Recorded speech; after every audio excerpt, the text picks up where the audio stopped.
Hello students, welcome to the channel study with Giri sisters. तो request आई थी MCQs करने के लिए चैप्टर 20 का, that is the coordinate geometry area of triangular reason.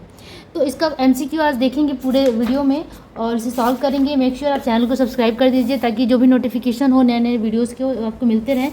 और यहाँ पे सिर्फ 9th का ही नहीं 7th to 10th का वीडियोज़ अपलोड होता है, तो प्लीज़ इसे सब्सक्राइब जरूर कर लीजिए और शेयर भी कर दीजिए। तो चलो स्टार्ट करते हैं एमसीक्यूज़। तो एमसीक्यू का पहला क्वेश्चन इस तरीके से दिया हुआ है, 11 नंबर में ये दिया हुआ है, ठीक है। तो इनकी 0.4 0.00 माइनस 6.0 बिंदुओं द्वारा निर्मित, मतलब ये एक्स कॉमा वाई के फॉर्म में दिया हुआ है, ये क्या है, पॉइंट्स है, द्वारा निर्मित एक त्रिभुजाकार क्षेत्र का क्षेत्रफल कितना होगा। तो हमें इसमें सिंपली क्या करना है कि ट्रायंगल का क्या निकालना है, एरिया निकालना है। बस फॉर्मूला पुट करेंगे और एरिया निकालेंगे। ओके तो इस तरीके से हमें पहले फॉर्मूला पे डायरेक्टली पुट कर देना। फॉर्मूला याद करना बहुत इजी है, हाफ इंटू x1 जब हो तो आपको y2 और y3 लेना है, ठीक है। x1 से अगर मल्टीप्लिकेशन हो तो y2 और y3 लेना है, ठीक है। तो y2 माइनस y3, x2 हो तो 3 माइनस 1 कर देंगे, x3 हो तो 1 माइनस 2 कर देंगे। बस इसको ये सीक्वेंस याद रखना है, बस बहुत ईजी है। अगर आप एक से दो बार करेंगे तो ये फॉर्मूला लर्न हो जाएगा। फॉर्मूला लर्न हो गया हमें, ठीक है। इसको करने के बाद जो भी पॉइंट्स दिया हुआ है उसे हमें पुट करना है। ये एमसीक्यू है तो मुझे पूरा पॉइंट्स दिखाने की जरूरत नहीं है। हाँ, द पॉइंट्स आर दिस, ठीक है। आप डायरेक्टली इसको बना सकते हैं। हाफ इंटू, अब यहाँ पे पॉइंट्स हमारे क्या क्या था मैं लिख के बता देती हूँ। पॉइंट्स था 0,4, दूसरा पॉइंट था 0,0 और तीसरा पॉइंट था कितना, -6,0, ठीक है। तो हाफ, यहाँ पे x1 क्या हो जाएगा, यहाँ है x1 ये x1 y1 होता है, x2 y2, x3 y3, ठीक है। क्या है ये x1 y1, ये है x2 y2, ये है x3 y3, ठीक है। ये बस आपके समझने के लिए है, ये लिखना नहीं है आपको, ये आपको नहीं लिखना है, ठीक है। तो हमारे पास क्या है, x1 है, तो x1 का वैल्यू कितना है 0, y2 कितना है, y2 है 0 माइनस y3 कितना है 0, ठीक है, प्लस x2 का वैल्यू कितना है, x2 है 0 मल्टीप्लाई समथिंग, सब तो 0 ही हो जाएगा, फिर भी पुट कर देंगे। y3 का वैल्यू 0 माइनस y1 का वैल्यू है 4, ठीक है, प्लस x3 कितना है, x1 x2 x3 है -6, ठीक है। y1 कितना है, y1 है 4 माइनस y2 कितना है, y2 है 0, ठीक है। तो इस तरीके से हमने क्या किया, पॉइंट्स को पुट कर दिया। अब यहाँ पे हाफ इंटू, ये तो पूरा 0, ये पूरा 0, बचेगा क्या, सिर्फ ये वाला पार्ट मल्टीप्लाई कर देंगे। यहाँ पे देखो प्लस माइनस माइनस हो जाएगा, माइनस ऑफ 6 4 ज़ा 24, ठीक है। अब ये इतना आया, इसको कट करेंगे तो कितना आ जाएगा 12, तो ये आया -12। लेकिन area can not be in the negative form. Area कभी भी, एरिया ऑलवेज भी पॉजिटिव, एरिया हमेशा पॉजिटिव होता है, निगेटिव हो ही नहीं सकता। तो ऑप्शन देखते हैं कि क्या क्या है। ऑप्शन ए में है 24, बी में है, बी ऑप्शन में है 12 स्क्वायर यूनिट, ठीक है। स्क्वायर यूनिट है क्योंकि ये एरिया है, तो सेंटीमीटर वगैरह नहीं दिया है तो यूनिट लिखेंगे, स्क्वायर यूनिट। तो यही आपका B option will be the correct one, ठीक है। तो 12 स्क्वायर यूनिट आया आंसर, यही आपका करेक्ट ऑप्शन होगा। यहाँ माइनस है तो इसे नेगलेक्ट कीजिए, ये मत सोचिए कि माइनस आएगा तो मेरा रॉन्ग आएगा, रॉन्ग नहीं है, बिल्कुल सही है, ठीक है। तो अब मूव करते हैं नेक्स्ट क्वेश्चन पे। अब हमें यहाँ पे क्या करना है, कोऑर्डिनेट ऑफ द सेंट्रॉइड निकालना है, हमें सेंट्रॉइड निकालना है, ठीक है। अब इसके पॉइंट्स दिया हुआ है, ठीक है, इस तरीके से है। सेकंड नंबर क्वेश्चन आप पढ़ लीजिएगा, उसमें क्या आता है, इस तरीके से एक ट्रायंगल है और इसके जो कोऑर्डिनेट ऑफ द पॉइंट्स दिए हुए हैं 3 पॉइंट, मतलब सपोज ABC है, तो यहाँ पे 3 कोऑर्डिनेट्स यहाँ पे हमें दिया हुआ है। क्या क्या है, 7, -5, ठीक है, यहाँ पे है -2,5, यहाँ है 4,6। तो हमें क्या निकालना है, सेंट्रॉइड निकालना है, ठीक है। तो ये सब जाके जो जितने जो मीडियंस होते हैं जाके जहाँ पे मिलते हैं ना उसको सेंट्रॉइड कहते हैं। तो ये हमें निकालना है सेंट्रॉइड ऑफ द पॉइंट, मतलब ये मिड पॉइंट, ये सेंट्रॉइड हमें फाइंड करना है। तो इसका एक सिंपल फॉर्मूला होता है, क्या होता है, x1 डायरेक्टली लिख लेंगे कि coordinate of centroid is equal to क्या होता है, x1 plus x2 plus x3 divided by 3, y1 plus y2 plus y3 divided by 3। बहुत ईजी है, बस इस फॉर्मूला में पुट कर देना है। तो यहाँ पे हम इसको किस फॉर्म में देखते हैं, x1 x1 y1 x2 y2 x3 y3 है, ठीक है। तो यहाँ पे क्या है, मैं फिर से दिखा देती हूँ, x1 y1 है, ये है x2 y2, ये है x3 y3, ठीक है, इस तरीके से है। तो x1 x2 x3 क्या होगा, ये और ये होगा, पुट कर देंगे value 7 -2 plus 4 divided by 3, y1 कितना हो गया, -5 प्लस 5, ठीक है, ये और ये 6 डिवाइडेड बाई 3। अब इसे क्या कर लेंगे, इसे सॉल्व कर लेंगे। 7 - 2 कितना हो गया 5, और 5 + 4 कितना हो गया 9 डिवाइडेड 3, ये हो गया -5 + 5 ये तो 0 हो गया, ये 6 डिवाइडेड 3, ठीक है। अब इसे लिखेंगे 9 डिवाइडेड 3 दैट इज 3, 3 3 9 और 3 2 6। तो 3,2 आंसर आया। ये देखते हैं कि कौन से ऑप्शन में है, ये ऑप्शन नंबर सी में है, ठीक है। तो आपका सी आंसर करेक्ट हुआ, ठीक है। तो C will be the correct option, ठीक है। अब मूव करते हैं नेक्स्ट क्वेश्चन पे। ओके, क्वेश्चन नंबर 3 हम देखते हैं। ए बी सी एक समकोणिक त्रिभुज है, राइट एंगल ट्रायंगल है, जिसमें एंगल बी 90 डिग्री है। ए और सी का जो कोऑर्डिनेट्स है वो दिया हुआ है 0.4 एंड 3,0। देन हमें क्या फाइंड करना है कि ए बी सी का क्षेत्रफल, area of the triangle A B C कितना होगा। अब बहुत ध्यान से देखो कि ये जो क्वेश्चन है ये बहुत ट्रिकी क्वेश्चन है। तो इस क्वेश्चन को हम लोग डायग्राम से समझते हैं। सपोज कि ये क्या है, मेरा कोऑर्डिनेट एक्सिस है, ठीक है। तो जो पहला पॉइंट दिया हुआ है हमारा वो क्या है, पहला ये जो पॉइंट है वो कितना है 0,4। ये क्या है, ये 0,0 हम लोग मानते हैं, ओरिजिन मानते हैं। ये x होता है, ये y होता है, ये y डैश होता है, ये x डैश होता है, ठीक है। तो पहला पॉइंट है कितना, a पॉइंट है 0,4। तो 0 तो यही रह गया, x का वैल्यू तो 0 है। 4 अगर हम लें तो 4 y एक्सिस पे 4 है, 1 2 3 4। तो सपोज यहाँ आएगा 0,4, a पॉइंट 0,4 यहाँ आएगा, ठीक है। b पॉइंट कितना दिया हुआ है 3,0, ठीक है। तो x का वैल्यू 3 है, 1 2 3, और y का वैल्यू 0, तो यहीं रह जाएगा। तो b पॉइंट हमारा कितना आ गया 3,0। अब हमें पूछ रहा है कि इससे एक ट्रायंगल, ये c पॉइंट है, इससे एक ट्रायंगल फॉर्म हुआ है जिसमें b का कोऑर्डिनेट नहीं दिया हुआ है। b का कोऑर्डिनेट तो दिया ही नहीं है, तो b का कोऑर्डिनेट तो ऐसे ही पता चल जा रहा है ना, जब ये 0,4 है और ये 3,0 है, तो b का कोऑर्डिनेट ऐसे ही पता चल जाएगा कि b का कोऑर्डिनेट 0,0 होगा। ये थोड़ा सा ट्रिकी क्वेश्चन है।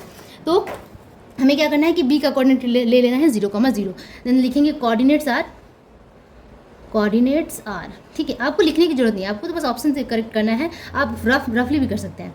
तो a का कोऑर्डिनेट कितना हो गया 0,4, b का कोऑर्डिनेट हो गया कितना 0,0 एंड c का कोऑर्डिनेट हो गया 3,0। अब इसके हेल्प से हमें क्या करना है, area of the triangle form करना है। बस वही फॉर्मूला लिखिए, area of triangle half into, start करें वह फॉर्मूला लिखना, x1, ठीक है, y2 माइनस y3, इसी फॉर्म में आपको लिखना है। फिर यहाँ पे x2, और जब x2 है तो हम पे y3 पहले लेंगे, ठीक है, y3 माइनस y1 ले लेंगे। फिर यहाँ पे x3 लेंगे, तो यहाँ पे क्या करेंगे y1 माइनस y2 कर देंगे, ठीक है।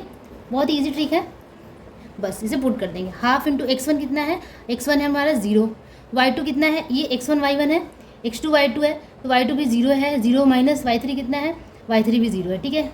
x2, अब x2 यहाँ पे 4 है, x2 यहाँ पे 4 है, 0 है, x2 कितना है 0, और यहाँ y3 हो गया 0 और ये हो गया 4, प्लस हमारा x3 कितना है, x3 का वैल्यू 3 है, ठीक है, 3, और y1 है 4, ठीक है, 4, y2 है 0, ठीक है। अब सबको सॉल्व कर लेंगे, ये पूरा पार्ट 0, ये पूरा पार्ट 0, तो हाफ मल्टीप्लाई 3 4 ज़ा 12, इसको कट करेंगे तो 6 स्क्वायर यूनिट आ गया। और ये देखते हैं कौन से ऑप्शन में है, ये ऑप्शन बी में है, तो B will be the correct option, ठीक है। अब आपको करना है next question. Next question number 4 देखते हैं। This and this points are collinear, एक रेखीय बिंदु है, कोलिनियर है। तो हमें क्या करना है कि इसमें से कौन सा ऑप्शन करेक्ट होगा, x, y की जगह पे क्या होगा। तो जब भी कोलिनियर या एक रेखीय पॉइंट होता है ना, तो उसका क्या मतलब होता है, क्या हो रहा है, जब एक ही रेखा पे पॉइंट होता है तो इसे ट्रायंगल या कुछ भी फॉर्म ही नहीं हो सकता। तो area of triangle should be 0, ठीक है। तो एरिया ऑफ ट्रायंगल क्या हो जाएगा, 0 हो जाएगा। तो हम क्या लिखेंगे कि एरिया ऑफ ट्रायंगल इक्वल 0। अब एरिया ऑफ ट्रायंगल का फॉर्मूला पुट कर देते हैं, ठीक है, half into x1 y2 minus y3, ठीक है, x2 y3 माइनस y1, ठीक है, plus x3 y1 minus y2।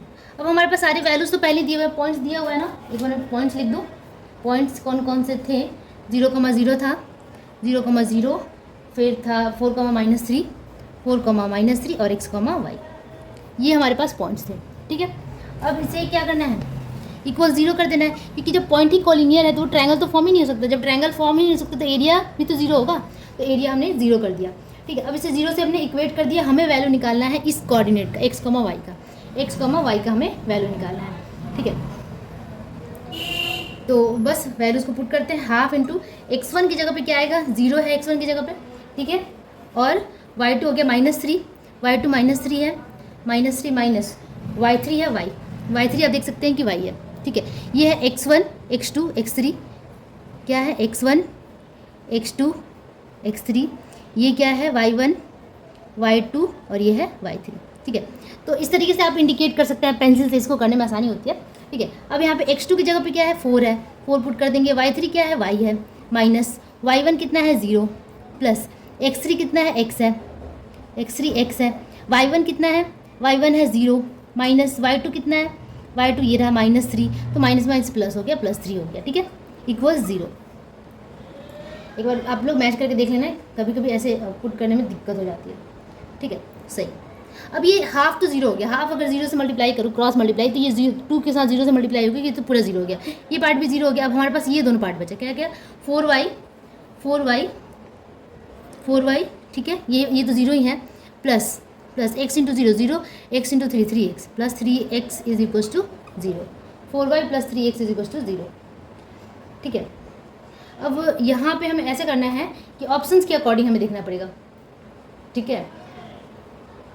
अब ये इस तरीके का जो फॉर्म आ गया, हम क्या पुट करें कि x और y का वैल्यू निकले, इस तरीके से हो नहीं सकता। तो हम क्या करते हैं कि हम ऑप्शंस में से देखते हैं कि ऑप्शन में क्या ऐसे है कि इस इक्वेशन को सर्टिफाई करें।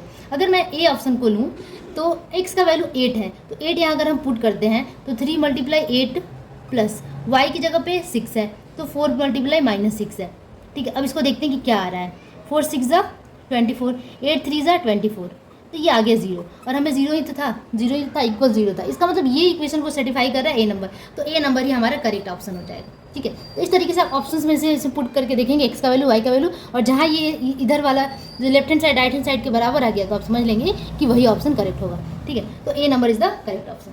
अब मूव करते हैं नेक्स्ट क्वेश्चन पर। ओके, नेक्स्ट क्वेश्चन देखते हैं 5 नंबर। ये देखकर नहीं लगता कि एमसीक्यू का क्वेश्चन है, ये बड़े क्वेश्चन में भी आ सकता है। देखते हैं, एबीसी त्रिभुज में ए शीर्ष बिंदु का स्थिरांक मतलब कोऑर्डिनेट दे दिया इतना, त्रिभुज की गुरुत्व केंद्र मतलब कि सेंट्रॉइड दे दिया है 1,2, तो बीसी भुजा के मध्य बिंदु का स्थिरांक कितना होगा, तो बीसी का मिड पॉइंट का जो कोऑर्डिनेट है वो कितना होगा। तो सबसे पहले इसका फिगर ड्रॉ कर लेते हैं। अब ये रहा हमारा triangle, mid point of BC is D, ये है, और सेंट्रॉइड दिया हुआ है, सेंट्रॉइड दिया हुआ है, ये मान लेते हैं कि सेंट्रॉइड जी है, और जी का कोऑर्डिनेट दे दिया है कितना 1,2, और क्या किसका कोऑर्डिनेट है 7, -4 दे दिया है ए का कोऑर्डिनेट। तो हमें फाइंड करना है डी का कोऑर्डिनेट, ठीक है। क्या बोल रहा है कि what is the coordinate of the mid point of BC, mid point of BC का कोऑर्डिनेट कितना होगा, डी का कोऑर्डिनेट हमें निकालना है।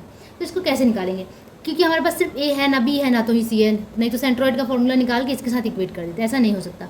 तो हमें ये जो जी पॉइंट है ना, वो ए बी को क्या इंटरनली इन द रेशियो 2:1 के फॉर्म में इसको डिवाइड करता है, ये हमें पता है, ठीक है। ये एक हमें पता ही है, we know that the centroid of the G of the median A D internally divide in the ratio 2:1, मतलब कि 2:1 में इसको क्या करता है कि डिवाइड करता है ये मीडियन इस सेंट्रॉइड को, ये जो मीडियन है ए डी मीडियन है, इस सेंट्रॉइड को 2:1 के पार्ट में डिवाइड करता है, ठीक है। तो यहाँ से हम वो निकाल सकते हैं जी का कोऑर्डिनेट। चलो धीरे धीरे बनाते हैं तो और अच्छे से समझ में आएगा। देखते हैं in triangle A B C triangle में क्या है, द मिड पॉइंट ऑफ नहीं, मान लेते हैं कि G इज़ दी सेंट्रॉइड,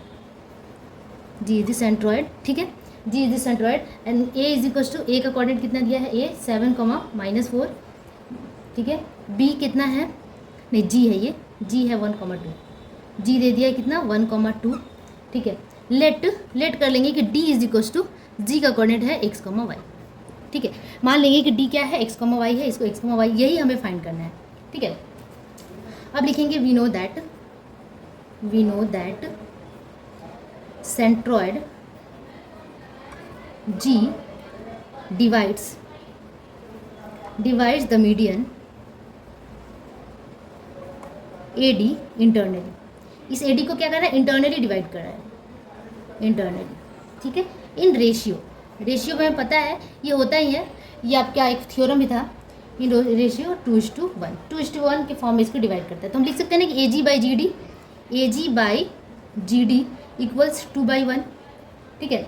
तो मान लेते हैं कि let m equals 1 and m equals 2 and n equals 1, m और n के फॉर्म में इसको लिख देते हैं, इसको हम क्या मान लेते हैं m/n, तो m हो गया 2 और n हो गया 1। अब हमें पता है कि कोऑर्डिनेट ऑफ द जी कैसे है, जब भी इंटरनली कोई डिवाइड करता है ना, तो उसका कोऑर्डिनेट निकालने का भी फॉर्मूला हमें पता है इस चैप्टर के अकॉर्डिंग।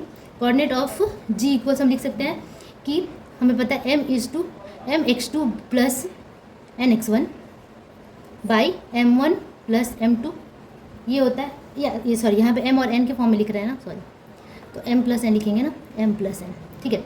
उसी तरीके से my2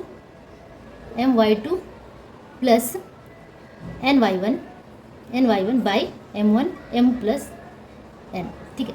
तो ये फॉर्मूला होता है, ये फॉर्मूला आप लर्न कर लीजिएगा, बहुत ही इंपॉर्टेंट फॉर्मूला है इंटरनली अगर डिवाइड करें तो mx2 plus nx1 by m plus n और my2 plus ny1 by m plus n, ठीक है। अब सबका वैल्यू पुट करते हैं। m का वैल्यू कितना है 2 है, ठीक है। x2 कितना है हमारे पास, यहाँ किसको डिवाइड कर रहा है, यहाँ पे डिवाइड कर रहा है ये 7,-4, ठीक है।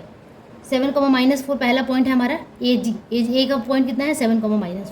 तो यहाँ पे x2 की जगह पे हम क्या पुट करेंगे -4, एक मिनट, आई एम सॉरी, मैं एक बार फिर से समझाना चाह रही हूँ।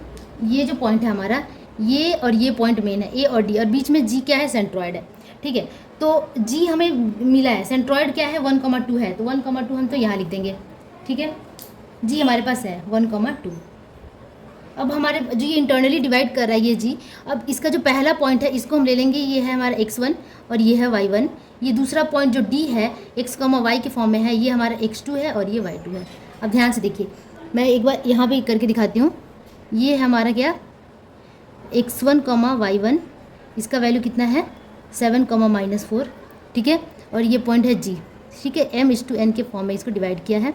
और यहाँ है आपका a हो गया और ये हो गया d का कोऑर्डिनेट कितना है x, y है, जिसे हम मान रहे हैं क्या x2, y2। होप आप लोगों को क्लियर हो रहा होगा, ठीक है। तो अब थोड़ा कंफ्यूजिंग है, बस ध्यान देने की बात है। x2 की जगह पे क्या पुट करेंगे, x2 की जगह पे पुट करेंगे x प्लस y, n का वैल्यू कितना दिया हुआ है, n का वैल्यू है 1 पुट कर देंगे। x1 की जगह पे क्या पुट करेंगे, x1 की जगह पे पुट करेंगे 7 divide m plus n, m कितना है 2 और n है 1, ठीक है। अब m है यहाँ पे कितना 2, y2 कितना है, y2 है y, तो 2 मल्टीप्लाई y प्लस n कितना है, n है 1 मल्टीप्लाई y1 कितना है, y1 है यहाँ पे -4 बाई 2 + 1, ठीक है। तो इस तरीके से हमने क्या किया, इसका इक्वेशन लिख लिया, ठीक है। अब इसे सॉल्व करते हैं, तो ये क्या 2x + 7/3, 2y -4/3। अब इसके साथ क्या करना है, हमें इक्वेट कर देना है 1,2 के साथ में। बहुत ईजिली ये बन जाएगा। a = ये लिख सकते हैं, ये वाला पार्ट = 1, हम लिख सकते हैं कि 2x + 7/3 = 1, और ये वाला जो पार्ट है वो 2 के बराबर है, 2y -4/3 = 2। अब इसे सॉल्व करेंगे, 2x + 7 = 3 एंड 2x = 7 उधर जाएगा तो कितना हो जाएगा -4, तो x = कितना आ गया -2, x का वैल्यू आ गया -2। उसी तरीके से यहाँ पे क्रॉस मल्टीप्लाई, तो 2y -4 = 6, और ये हो गया 2y, ये 6 + 4 कितना उधर जाएगा तो प्लस हो जाएगा, 6 + 4 10, और y = 5। तो हमें मिल गया x और y का वैल्यू, यही हमें निकालना था। d पॉइंट का कोऑर्डिनेट, तो लिखेंगे कोऑर्डिनेट ऑफ d = -2,5, ठीक है। अब ये देखते हैं कि कौन से ऑप्शन में है। आई थिंक ये ऑप्शन नंबर सी में है, ऑप्शन नंबर सी में है, तो सी आपका करेक्ट हो, सॉरी ऑप्शन नंबर बी में है -2,5, ठीक है। तो B will be the correct option, ठीक है। एक बार आप आंसर देख लीजिएगा कि बी है कि नहीं, हाँ बी ही है, ठीक है। तो इस तरीके से हमने क्या किया कि पूरा MCQ यहाँ पे कंप्लीट कर लिया। थोड़ा सा ये वाला क्वेश्चन इंपॉर्टेंट भी था और लेंदी भी था, लेंदी नहीं है, इस तरीके के क्वेश्चन आते हैं एग्जाम में, तो लॉन्ग क्वेश्चन में भी आ सकता है, तो आप इसको अच्छे से कर लीजिएगा, ठीक है। तब तक के लिए प्रैक्टिस करते रहिए। Goodbye, thank you so much.